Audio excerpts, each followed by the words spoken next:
네, 들어가십시오. 예, 하나님의 말씀 함께 보도록 하겠습니다. 에베소서 3장 14절에서 19절까지의 말씀입니다.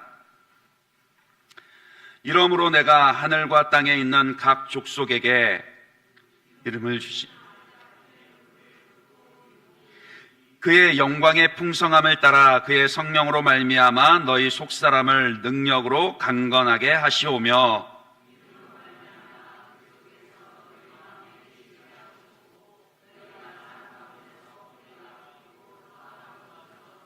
능히 모든 성도와 함께 지식에 넘치는 그리스도의 사랑을 알고 그 너비와 길이와 높이와 깊이가 어떠함을 깨달아 하나님의 모든 충만하신 것으로 너희에게 충만하게 하시기를 구하노라. 아멘. 방금 이제 CS 멘토 훈련 수료식을 했습니다마는 아마 여러분들 중에는 도대체 CS가 뭐야? 이러시는 분도 분명히 계실 거라 생각을 합니다. 크리스찬 에센스 스쿨, 그러니까 CES, 크리스찬 에센스 스쿨, 말 그대로 기독교 기독교 신앙의 기초가 되는 진리를 배우는 과정이고, 특별히 이 CES 멘토 훈련은요, 이제 1대1 양육으로 진행이 되는 CES 과정을 인도하는 멘토를 훈련시키고 준비시키는 그런 과정입니다. 그래서 이제 오늘 이 CES 멘토 훈련을 수료하신 멘토들은요, 이제 나중에 CES 멘티 과정을 모집을 할 거거든요. 그러니까 여러분들에게서 그렇게 신청을 받고 모집을 해서 이제 오늘 아까 보셨죠? 그 세워진 멘토들과 그렇게 1대1 양육을 한 학기 동안 하게 되는 겁니다. 그래서 이제 이 과정들이, 이 양육의 과정들이 잘 정착을 하면은 이제 또 나중에는 그 멘티 훈련을 받은 분들 중에서 이제 또 2기, 3기 멘토 훈련들을, 멘토들을 계속해서 세워 나가게 될 겁니다. 이제 그런 거고요. 이제 CS 양육 훈련 비롯해서 이제 작년부터 우리가 하고 있는 그 성경 개관 살펴보는 성경 파노라마, 또 우리가 기독교 기본 진리들을 배우는 이제 꼭 알아야 할 12가지 기본 진리. 이제 요거는 다음 학기, 이제 가을 학기부터는 영적 성장의 길이라는 그런 타이틀로 이제 진행을 하게 될 거고요. 그리고 뭐 아직 시행하지 않은 그런 양육 훈련들까지 뭐 제자 훈련이라든지 또 그 이외 사역 훈련이라든지 그런 과정들이 있는데, 그러니까 여러분들이 이런 교회의 양육 과정들을 관심을 가져주시고 또 그것이 우리 예일교회에 잘 정착하도록요. 그래서 우리 예일교회 성도다 하면은 어쨌든 하나님의 기쁨이 되기 위해서 날마다 그 신앙과 삶에서 성숙을 이루도록요. 그러니까 말씀을 통해서 예수님을 닮아가고 예수님과 동행하는 그리스도의 제자가 되는 것에 관심을 가지고 그것을 우리 모두의 그런 목적이자 가치로 삼고 함께 힘써야 한다라고요. 그래야지 우리가 하나님의 기쁨이 되는 교회로 세워져 갈 수 있습니다. 그래서 이 자리를 빌어서 다시 한 번 더 여러분들에게 이런 모든 양육의 과정들에 관심을 가져주시고 기도해 주시고 적극적으로 참여해 주시기를 부탁을 드립니다. 부탁을 드립니다. 부탁이 아니라 협박을 해야 하나요? 그건 우리 청년들도 마찬가지예요. 아직 청년의 시기에 있기 때문에, 그렇죠, 여러분들이 고민되는 것도 많고 바쁜 것도 많이 있지만, 그러나 청년의 시기이기 때문에 다른 무엇보다도 더욱더 하나님을 뜨겁게 만나고 예수님을 닮아가고 성령의 능력으로 주님의 영광을 위해서 헌신할 수 있는 그런 젊은 날을 보낼 수 있도록 여러분들이 열심을 품으시기를 바랍니다. 신앙의 성숙이 없이는요, 다시 말씀드리지만 하나님을 기쁘시게 할 수가 없어요. 그렇잖아요. 우리가 집에서 자녀를 양육을 해도 나이를 먹어가면은 아이가 그 인격에 있어서나 키에 있어서나 지혜에 있어서나 자라가야죠. 그렇지 않나요? 10살, 20살이 됐는데 계속 2살, 3살 배기처럼 어버버버 이러고 있으면 심히 곤란합니다. 그건 영적으로도 마찬가지예요. 영적으로도 우리가 늘 자라가야 하는데 특히 우리 청년부 여러분의 젊음과 에너지를 예수님과 함께 자라가고 성숙하는 것에 힘써 쏟아 보시기 바랍니다. 그러면 분명히 여러분의 삶이 달라질 것이고 여러분이 만나는 사람들에게 끼치는 영향력이 달라질 겁니다. 그건 제 말이 아니라 성경의 약속이에요. 자, 그리고 그런 성숙함을 위해서는 우리가 반드시 뭐 해야 하죠? 기도해야 하는데, 이제 구체적으로 우리의 성숙을 위해서 어떻게 기도해야 할 것인가, 이제 그 내용이 바로 오늘 함께 읽은 본문에 잘 나와 있습니다. 특별히 바울의 이 기도가, 에베소서 3장의 이 기도가 저와 여러분의 기도가 되기를 바랍니다. 저와 여러분의 기도가 되길 바랍니다. 특별히 7월 마지막 주일이잖아요. 그렇지 않나요? 7월 마지막 주일이고 여름 휴가도 다가오고 그럴런지 모르겠습니다만은 여러분들이 이 더위 가운데 8월 한 달을 오늘 이 오후 예배 때 이 에베소서 3장 14절에서 19절 말씀, 아니면 적어도 16절에서 19절 말씀을 한 달 동안 여러분들이 암송하시고 이 구절들 가지고 매일 기도하시고 묵상하시고 그렇게 보내셨으면 좋겠습니다. 그러면은 분명히 여러분의 기도에서부터 달라지는 것을, 그러니까 기도가 달라지는 것부터 경험을 하게 되는 그런 은혜가 있을 겁니다. 그러니까 오늘 이 기도는 바울이 에베소 교회 성도들을 위해서 하는 기도의 내용인데, 근데 그가 지금 어디에 있냐면 로마 감옥에 갇혀 있는 상황이에요.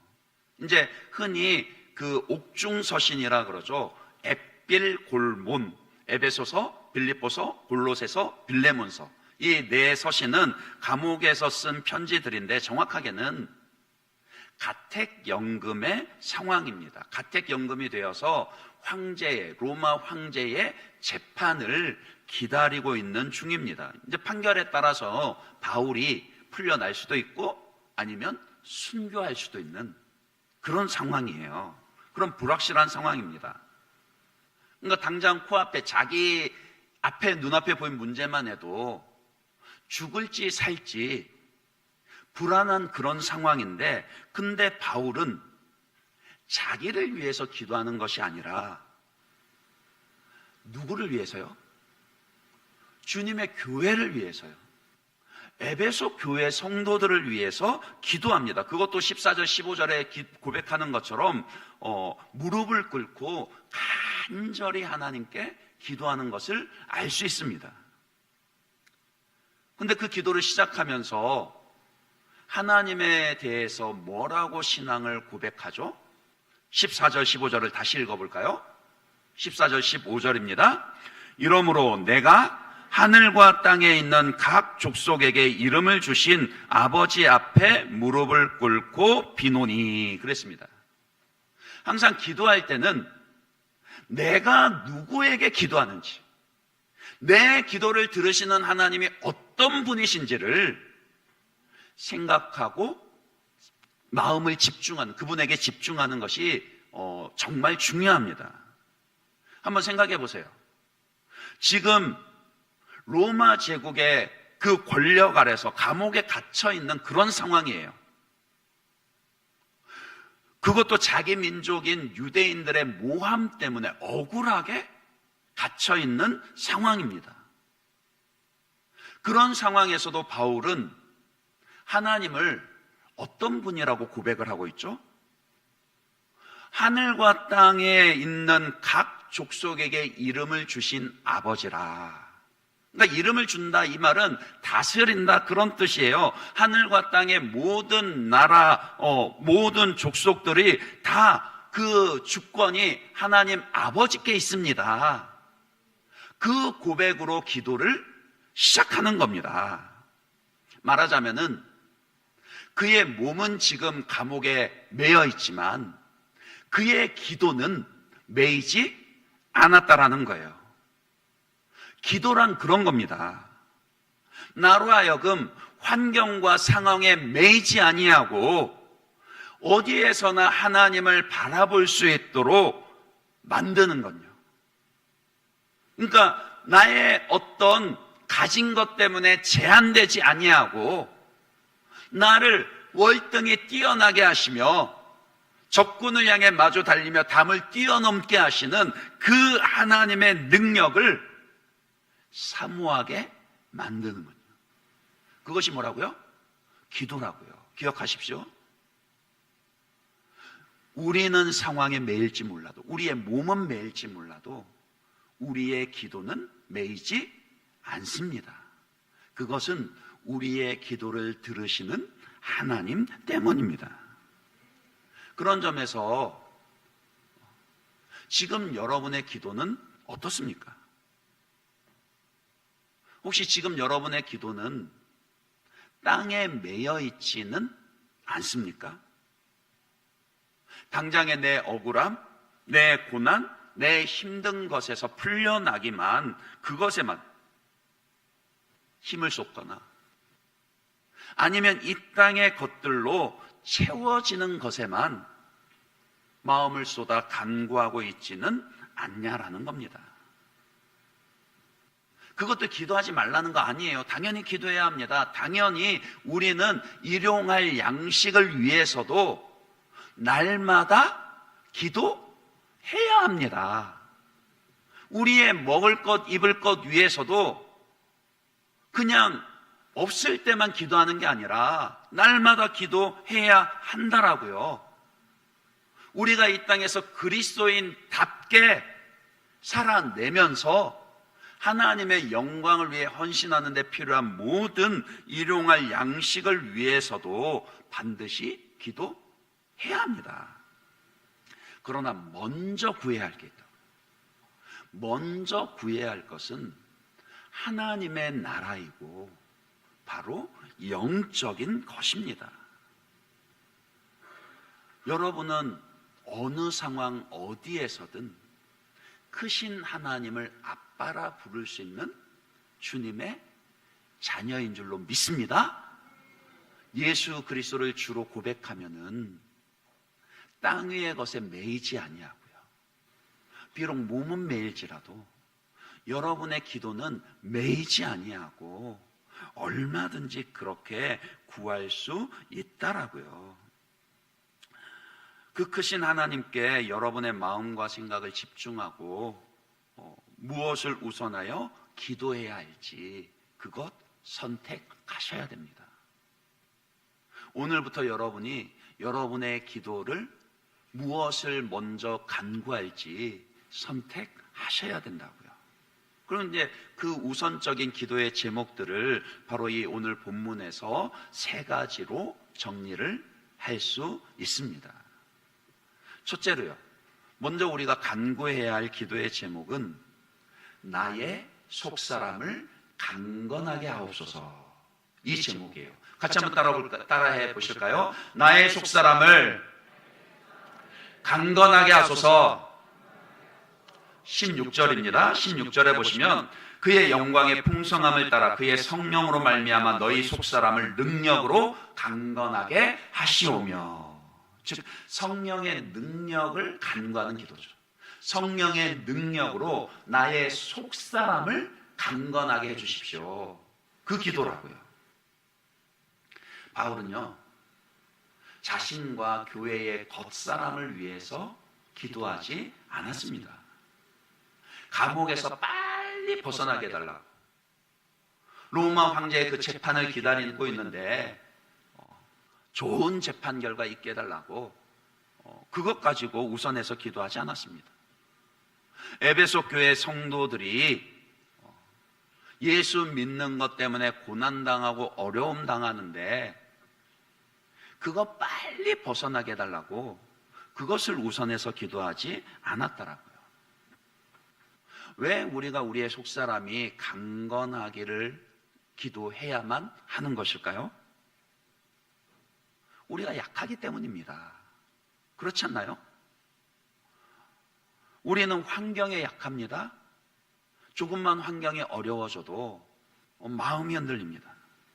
오전에 그 마음을 지켜야 된다 그랬는데 그렇잖아요. 조금만 환경이 어려워져도 마음 지키기가 어렵습니다.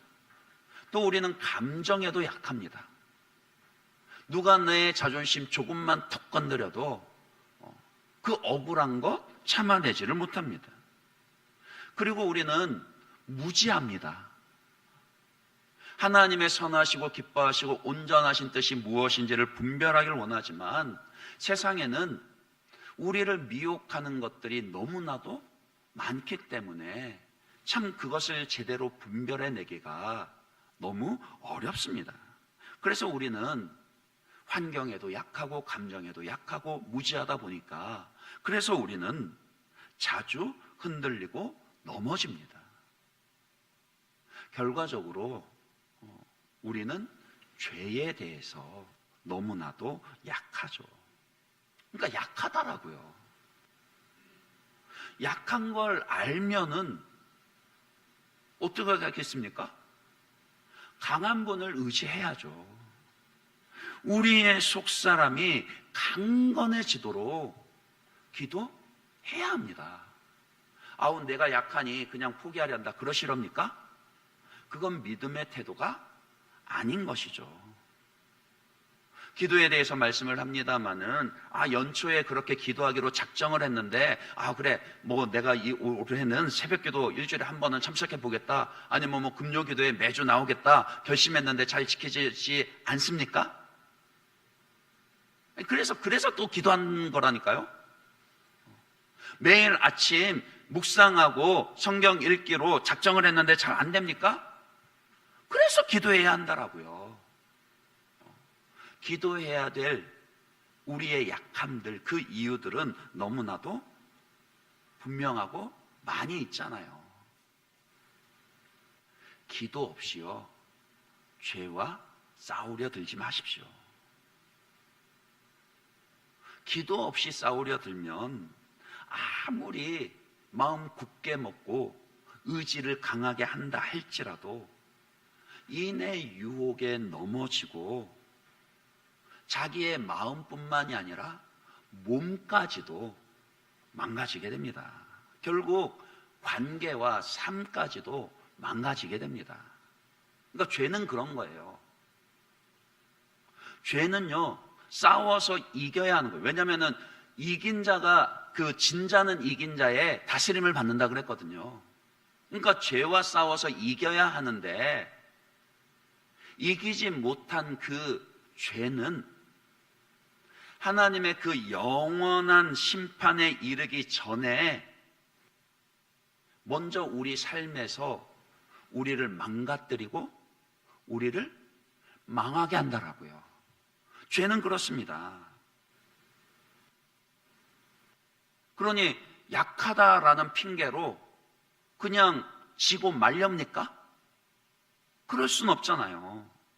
그래서 우리는 반드시 우리의 속사람을 성령의 능력으로 강건하게 하여 주시기를 간절히 기도해야 합니다. 달리 수가 없어요. 우리의 겉사람은, 우리의 몸은 운동하고 영양가 있는 거 잘 먹고 잠 잘 자고 잘 쉬어서 몸을 건강하게 만든다고 하지만은요, 우리의 속사람은 달리 수가 없습니다. 성령의 능력으로 강건하게 하는 수밖에는요, 교육으로도 안 되고 훈련으로도 안 됩니다. 그럼 성령의 능력을 덧입기 위해서는 뭐 해야 된다고요?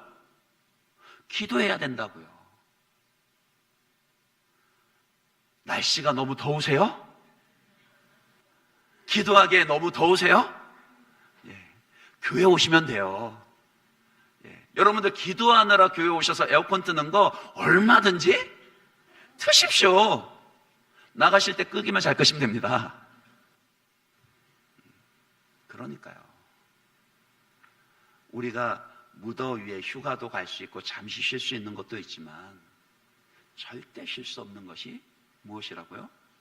기도하는 거예요. 특별히 우리의 속사람이 강건하여지도록 그것 위해서 기도해야 합니다. 기도할 뿐만이 아니라 기도하면 하나님이 분명히 나를 강하게 하신다. 기도하면 하나님이 나를 도와주신다. 이 믿음 가지고 얼마든지 믿고 기도할 수 있습니다. 왜요? 오늘 말씀해 보면 그랬거든요. 그의 영광의 풍성함을 따라 그의 성령의 능력으로 우리의 속사람을 강건하게 하여 주시기를 기도한다 그랬습니다. 하나님의 영광의 풍성함이 어떻게 나타났죠? 하나님의 영광이 어느 순간 어느 자리에서 가장 풍성하고 극명하게 드러났을까요? 바로 예수님의 십자가입니다. 독생자 예수도 아끼지 아니하시고 대속의 제물로 내어주신 그 십자가 위에서 하나님의 하나님 되시며, 그러니까 하나님의 거룩과 하나님의 사랑이 가장 명확하게 밝히 드러났고요. 그 하나님의 하나님 되심이 가장 명확하게 드러나는 만큼 하나님의 영광도 가장 풍성하게 드러났더라고요. 그러니까 말하자면 그런 거예요. 그의 영광의 풍성함을 따라 이 말은 독생자 예수도 아끼지 아니하고 십자가에 내어주신 그 하나님의 그 풍성함에 따라서 우리가 우리의 속사람을 강건하게 하여 주시기를, 성령의 능력으로 우리 속사람을 강건하게 하여 주시기를 기도합니다. 그 기도 들어주시겠어요? 안 들어주시겠어요?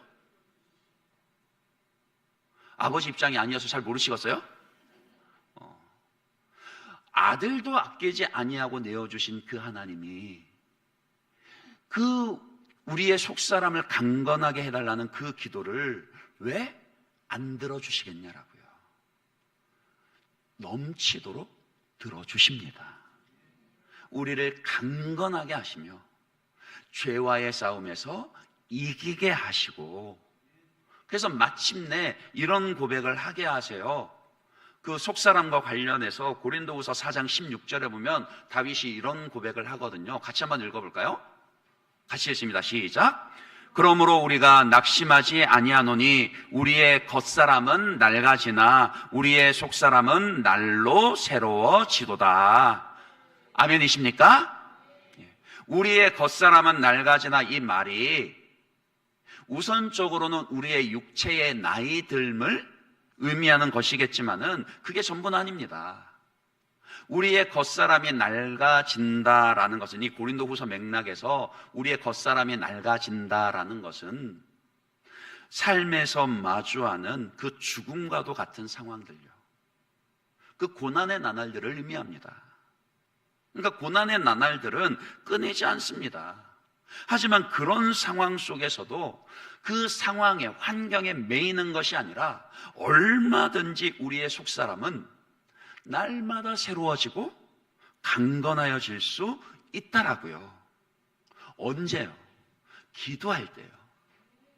우리가 그 하나님의 영광의 풍성함을 의지하여서 날마다 우리의 속사람을 성령의 능력으로 강건케 하여 주시기를 기도할 때, 그때 이 은혜를, 약속된 은혜를요, 겉사람은 비록 후패해져 간다 할지라도 우리의 속사람은 날마다 새로워지는 그 은혜를 경험하게 된다라고요.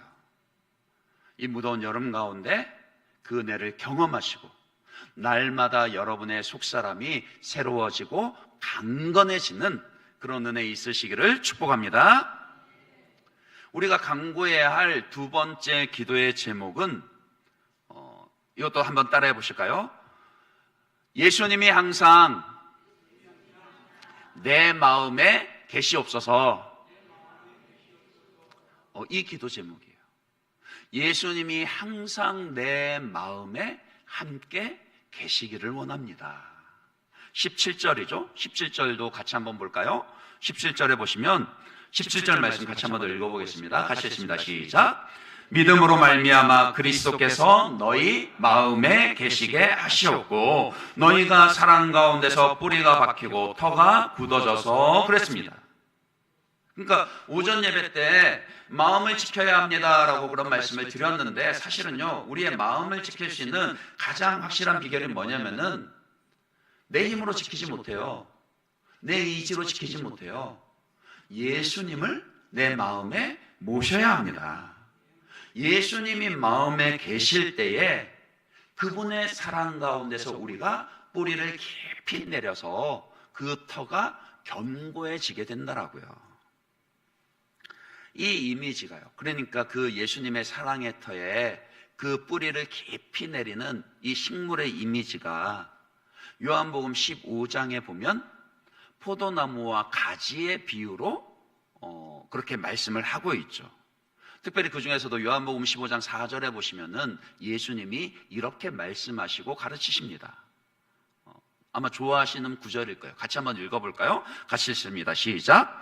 내 안에 거하라, 나도 너희 안에 거하리라. 가지가 포도나무에 붙어있지 아니하면 스스로 열매를 맺을 수 없음같이 너희도 내 안에 있지 아니하면 그러하리라. 왜 우리가 예수님께서 내 안에 거하시기를, 항상 계시기를 기도해야 하느냐? 예수님이 내 마음에 거하지 아니하시면요, 그러니까 주가 내 안에, 내가 주님 안에 그렇게 연합함으로 거하지 아니하면 우리가 아무 열매도 맺을 수 없기 때문입니다. 그러니까 요한복음 15장에서는 예수님이 내 안에 계시는 그 연합의 관계에서 무엇을 이어서 말씀하면요, 열매에 대해서 말씀을 하고 계시다라는 거예요. 당연히 우리의 신앙은 열매 맺는 신앙이어야 됩니다. 무화과 나무 저주하신 일을 아시죠? 마지막 그 일주일 가운데 주님께서 열매를 찾으시는데 잎만 무성했던 그 나무를 저주하셨어요. 나무는 열매로 알 것이라 그랬습니다. 마지막 심판 때가 되면은 알고군요, 열매를 맺은 가지들은 천국 곳간에 거두어 들이실 거지만 쭉정이는요, 그러니까 열매가 없는 그 나무는, 그 곡식은 그냥 내다 버린다 그랬어요. 그러니까 우리의 신앙은 반드시 열매 맺는 신앙이어야 됩니다. 하나님 보시기에 선하고 아름다운 열매들을 풍성히 맺는 그런 신앙이어야 합니다. 근데 그 하나님의 기쁨과 영광이 되는 그 열매들 어떻게 해야 맺을 수 있다 그러죠? 여러분들이 생각할 수 있는 그 모든 영적이고 선하고 아름다운 열매들요, 전도의 열매, 화평의 열매, 선함의 열매, 그 섬김의 열매, 하여간 모든 좋은 열매들 어떻게 맺을 수 있다고요? 내가 주님 안에, 주님이 내 안에. 그러니까 오늘 이 에베소서 3장의 기도대로 하면 예수님이 항상 내 마음에 계실 때, 그때 뭐라고요? 열매를, 좋은 열매들을 맺을 수 있습니다. 예수님이 없이는요 아무 열매도 맺을 수 없고요, 예수님 없이 맺는 열매는 다 죄와 사망의 열매들 뿐입니다. 왜냐하면 우리가 날 때부터 죄인으로 태어나서요, 그 마음에 하나님 두는 것을 싫어하거든요. 그게 본래 우리의 영적인 본성입니다. 썩어지지 아니할 하나님의 영광을 썩어질 우상의 것으로 바꾸었을 뿐만이 아니라 모든 음란과 불의와 추악과 탐욕, 악독과 시기, 살인, 분노, 사기, 악독이 마음에 가득해가지고 그 입으로 내놓는 것들은, 그 입으로 내는 그 열매들은 다 뭐라고요? 악한 것들요. 수근수근하고 비방하고 능욕하고 교만하고 자랑하고 악을 도모하고 부모를 거역하고 우매하고 배약하고 무정하고 무자비한 것들요. 그러니까 우리 마음이 그래요. 죄인의 마음이 그래요. 예수님이 오셔서 항상 우리 마음 가운데 거하지 아니하시면요, 입으로 내는 것은 다 마음에서 나온다 그랬거든요. 예수님 없는 마음에서는 선하고 아름다운 것이 나올 수가 없습니다. 예수님이 우리 안에 거하지 아니하시면요, 하나님 기뻐하시는 선하고 아름다운 좋은 열매들을 맺을 수가 없습니다. 그러니 우리가 열매 맺는 신앙을 위해서라도 뭐라고요? 항상 예수님이 내 마음에 계시기를 기도해야 된다라고요. 그리고 또 예수님이 마음에 계시지 않으면요, 우리는 그분의 사랑 안에 거할 수도 없습니다. 이제 그 17절 다시 보시면은 믿음으로 말미암아 그리스도께서 너희 마음에 계시게 하시었고 너희가 사랑 가운데서 뿌리가 박히고 터가 굳어져서 그랬죠. 그러니까 예수님이 우리의 마음에 계실 때, 그때 우리가 그분의 사랑 가운데 뿌리를 깊이 내리고 터가 굳어지게 된다라고요. 그러니까 이거를 좀 잘 분별을 하셔야 합니다. 그러니까 예수님이 내 마음에 계신 것하고요, 예수님이 내 마음에 계신 것을 느끼고 경험하는 것은 서로 다른 문제입니다. 요 미묘한 차이를 잘 이해를 하셔야 합니다. 예수님을 믿고 구원받은 그 순간부터 우리 마음속에는, 우리 안에는 누가 계시죠? 성령님이 계세요. 우리 안에 계신 그 성령님을 통해서 부활하신 예수님께서 항상 우리와 연합하여 함께 계십니다. 그거는 객관적인 사실이에요.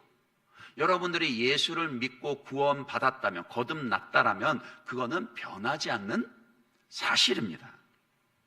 하지만 그 연합과 임재를 경험하는 것은 또 다른 문제라는 거예요. 이것은 경험의 문제예요. 객관적인 문제가 아니라 주관의 문제입니다. 그리고 그 경험은 사랑의 경험이죠. 그러니까 지식적으로 예수님이 나와 연합하여서 내 안에 계시지, 이렇게 사랑에 대해서 아는 지식이 아니라 훨씬 더 친밀하고 경험적인 거라고요. 내 안에 계신 예수님과의 그 사랑을 누리고 경험하는 것. 그 사랑하는 사람의 특징이 뭔지 아세요? 지금 무표정으로 저 보시는 분은 사랑하는 사람의 특징이 뭐냐면요, 자꾸 확인하고 싶어 합니다. 확인해 주고 싶어 합니다. 사랑을 당연하게 여기지 않습니다. 그런데 예수님이 내 안에 계신 것과 그분의 사랑 어떻게 경험한다고요? 어떻게 알 수 있다라고요? 기도할 때요. 여러분이 다른 어떤 것으로 예수님의 사랑을 경험하고 누리려고 한다 할지라도요, 그것에 기도가 빠지면 그 사랑을 경험할 수가 없어요. 기도할 때 예수님이 내 안에 계신다라는 것을 경험하게 되고, 예수님이 그 기도를 통해 예수님이 내 안에 계시다라는 것을 경험할 때 그분의 사랑을 확인하게 되고 그 친밀함을 누릴 수 있게 됩니다. 그래서 예수님 우리에게 이런 말씀 하시잖아요. 이런 초대를 하시잖아요. 요한계시록 3장 20절에 보면은 예수님이 뭐하고 계신다 그럽니까? 예, 그죠. 문 밖에 서서 두드린다는데 같이 한번 읽어볼게요. 요한계시록 3장 20절입니다. 띄워주실 거예요. 제가 안 드렸나요? 자, 요한계시록 3장 20절 한번 찾아보세요. 신약성경 요한계시록 20장 맨 뒤에 책이니까요, 쉽게 찾으시리라 보고 요한계시록 20장 한번, 잘 아시는 말씀이기도 할 텐데 한번 찾아보겠습니다. 아마 제가 그 인용 구절 넘겨드리면서 요 구절을 안 드렸던 것 같아요. 네, 죄송합니다. 한번 찾아보시고, 자, 찾으셨으면 같이 한번 읽어보겠습니다. 같이 시작. 볼지어다 내가 문 밖에 서서 두드리노니 누구든지 내 음성을 듣고 문을 열면 내가 그에게로 들어가 그와 더불어 먹고 그는 나와 더불어 먹으리라. 부활하신 예수님께서 지금 뭐하고 계신다라고요? 우리 마음문 밖에서 겸손히 노크하십니다. 우리가 그분께, 예수님에게 마음문을 열어드리도록 두드리고 계신다라고요. 그것은 우리를 사랑하시기 때문입니다. 이거는 주관적인 경험의 문제예요. 친밀함의 문제예요. 힘으로 따지면 얼마든지 예수님이, 예, 맞아요, 그 마음 문을 열어 제낄 수 있죠. 그러나 사랑하시기 때문에, 사랑은 온유하며, 사랑은 무례히 행하지 아니하며, 사랑은 오래 참고, 그래서 예수님은 지금도 사랑으로 우리의 마음 문을 열어주기를 기다리고 계십니다. 기도할 때 이 일이 이루어진다라고요. 기도할 때 그 문 밖에 계신 예수님을 향해 우리의 마음 문을 활짝 열어드리게 되고, 그 주님이 내 안에 계시며 그 주님의 사랑을 경험하고 그 사랑의 친밀함을 누릴 수 있게 된다라고요. 그래서 기도할 때 그 사랑의 뿌리를 깊이 내리고 그 터 위에 견고해지게 됩니다. 이제 이 내용은 이어서 세 번째로 우리가 기도할 그 기도의 제목으로 이어지죠. 우리가 세 번째로 간구해야 할 기도의 제목이 무엇입니까? 이것도 한번 따라해 볼까요? 하나님의 사랑을 더 깊이 깨닫게 하소서. 예, 더 깊이, 더 풍성히, 더 친밀하게 깨닫게 하소서. 이게 우리가 반드시 기도해야 할 세 번째 제목입니다. 18절, 19절입니다. 이 말씀 같이 한번 읽어볼까요? 이런 그러니까 이런 표현이 너무 기가 막혀요. 그렇지 않습니까? 18절, 19절 말씀 같이 한번 더 읽어보겠습니다. 같이 읽습니다. 시작. 능히 모든 성도와 함께 지식에 넘치는 그리스도의 사랑을 알고 그 너비와 길이와 높이와 깊이가 어떠함을 깨달아 하나님의 모든 충만하신 것으로 너희에게 충만하게 하시기를 구하노라. 예수님을 통해 나타난 하나님의 사랑은 지식에 넘치는 사랑입니다. 머리로만 알고 정리하는 그런 사랑 그 이상이라고요. 그러니까 본래 사랑이 그렇습니다. 사랑은요, 지식이 아니라 액션요, 행동입니다. 고린도전서 13장 사랑장이라 그러는데 거기에 사랑을 묘사하는 것을 보면요, 사랑은 언제나 오래 참고, 사랑은 온유하며, 사랑은 시기하지 아니하며, 사랑은 무례히 행하지 아니하며, 사랑은 항상 기뻐하고. 그러니까 사랑은 하면서 설명하는 게 다 뭐예요? 동사예요. 액션입니다. 그 말은 무슨 말이냐? 예수님이 지금도 우리를 사랑하시는데 말로만 사랑하시는 것이 아니라 지금도 우리가 경험하여 알 수 있도록 그 사랑으로 행하고 계시다라고요.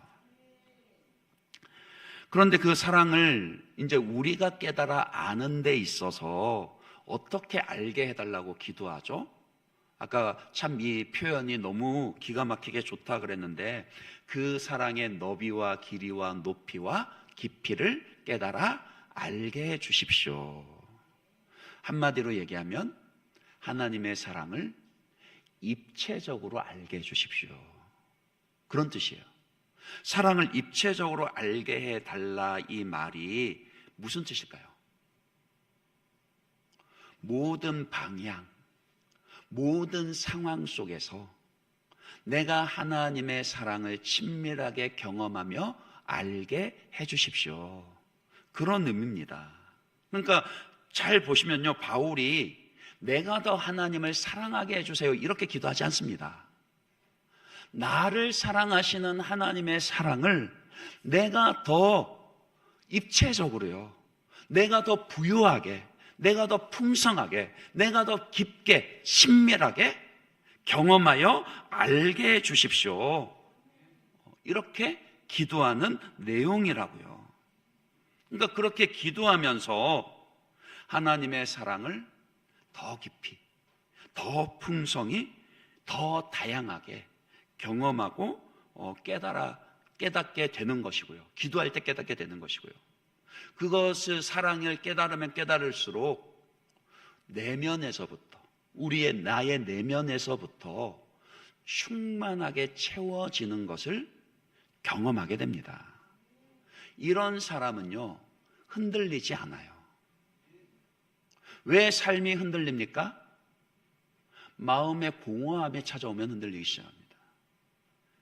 그런데 예수님이, 기도 가운데 예수님이 내 안에 계시다라는 것을 확인하고, 그래야 해서 그분의 사랑을 이렇게 입체적으로 경험하면서 하나님의 모든 충만하신 것으로 내게 충만하게 채우심을 경험하는 사람은요, 여하간의 일들 가운데서도 흔들리지 않습니다.